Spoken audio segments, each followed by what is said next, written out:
Welcome back to your pronunciation course. How did you like the previous lessons?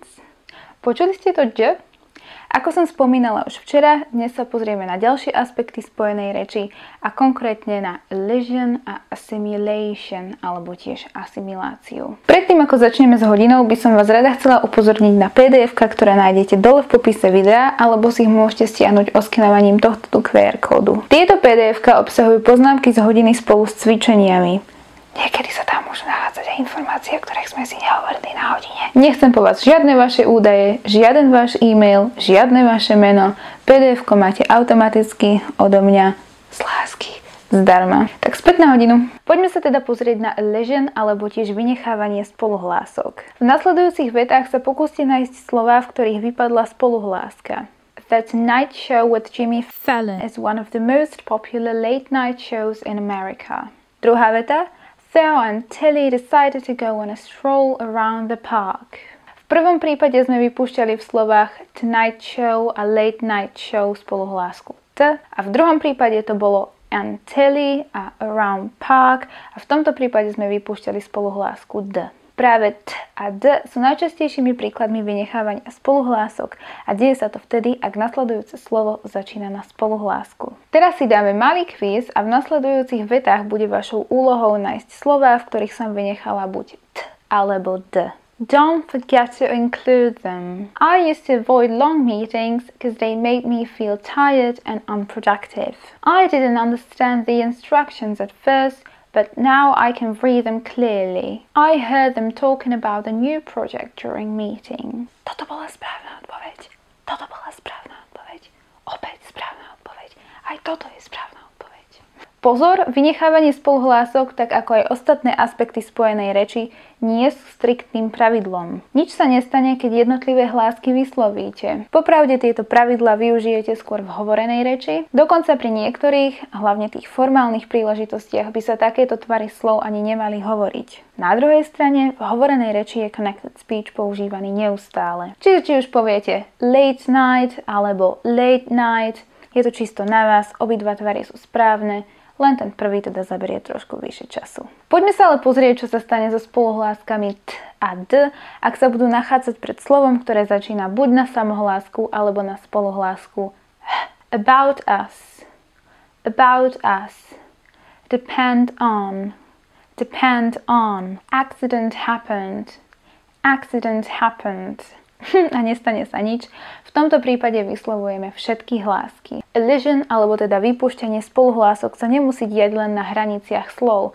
Takisto sa to môže diať aj v slovách samotných. V niektorých slovách môžu byť fonémy T a D súčasťou tzv. Consonant clusters, alebo teda spoluhláskových zhlukov, teda viac spoluhlások pri sebe. Napríklad v takom slove lisp je spoluhláskovým zhlukom práve to posledné sp, sp. Alebo v slove test je to st, st a tak ďalej. Takéto zvuky obsahujú 2, 3 alebo aj 4 spoluhlásky, no a samozrejme viac spoluhlások rovná sa viac problémov s vyslovovaním. Avšak aj na to majú Briti riešenie. Ak je koncový zvuk spoluhlások skt a slovo, ktoré sa nachádza za ním, sa začína buď na samohlásku alebo na spoluhlásku h. V takom prípade zvyknú Briti fonému k úplne vynechať, dokonca niekedy vynechajú aj to t. Čiže také asked sa zmení na asked, alebo dokonca len na as. Takisto to platí pre risked, wrist, wrist. Tori asked him to wash the dishes. Florence risked it and challenged herself to make it to the bus station before the bus left. Ak sa fonéma t nachádza v spoluhláskovom zhluku, t zvykneme odtiaľ úplne vynechať. Napríklad v takom spoluhláskovom zhluku nc, nc. Čiže máme aunts, aunts, cents, cents, alebo tiež spoluhláskové zvuky sc, vc, kc. Čiže napríklad také lists môžeme tiež povedať ako lists, lifts, lifts, concepts, concepts. Ak sa fonéma t nachádza v spoluhláskovom zhluku, ktorý obsahuje až 4 spoluhlásky, tak v takom prípade môžeme opäť t úplne vynechať. Attempts, attempts. A teraz prichádza lifehack, ktorý vám zmení život. Vyskúšajte po mne zopakovať slova ninths, ninths a sixths. Sixths. Ťažké, čo? Fonému s môžeme odtiaľ úplne vynechať, no a zo slova ninths sa nám stane ninths, alebo zo sixths sa nám stane six.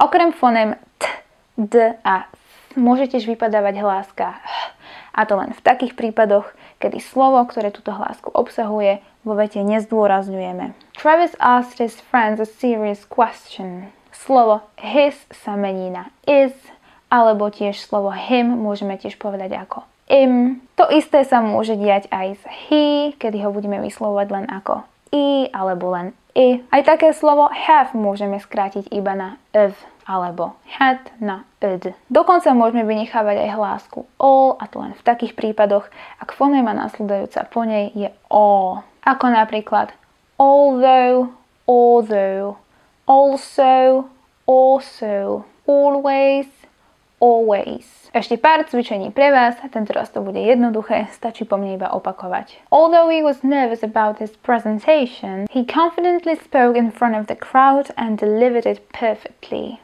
He admired her strength and her support also gave him the courage to keep going. To by bolo všetko o elision, teraz sa ideme pozrieť na ďalší aspekt výslovnosti a ním je asimilácia, alebo teda po anglicky assimilation. Asimilácia je slovo latinského pôvodu a znamená prispôsobiť sa. A presne to sa bude pri asimilácii diať. Jedna hláska sa bude prispôsobovať tej druhej, až vznikne úplne nový zvuk. Mimochodom je veľká pravdepodobnosť, že to robíte aj bez toho, aby ste o tom vedeli. Zoberme si napríklad vetu. Did you like Max's performance? I think it was rubbish. Teraz si ju povieme bez asimilácie. Did you like Max's performance? I think it was rubbish. Kombináciou fonémy d na konci slova a j na začiatku následujúceho slova vzniká nový zvuk, a to dž.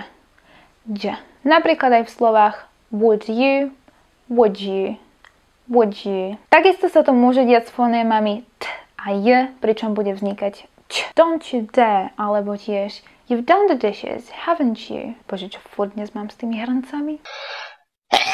Bless you, alebo tiež bless you. A čo sa zase deje tu?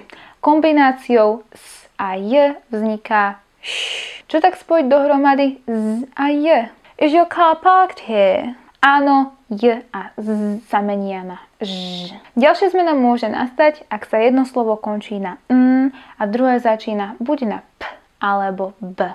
V takom prípade sa n mení na m. A small lion brought his mum his first trophy. Ethan put his foot in his mouth. No a posledná zmena nastáva, ak sa jedno slovo končí na n a druhé sa začína buď na k alebo g. V tomto prípade n naberá podobu n.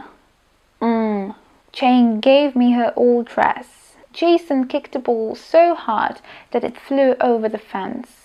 Opäť sme na konci videa, dúfam, že vám teda pomohlo a znova pripomínam PDF-ka, ktoré vás čakajú dole v popise videa, alebo tuto máme QR kód a my sa vidíme zajtra pri contractions alebo tiež skrátených tvaroch.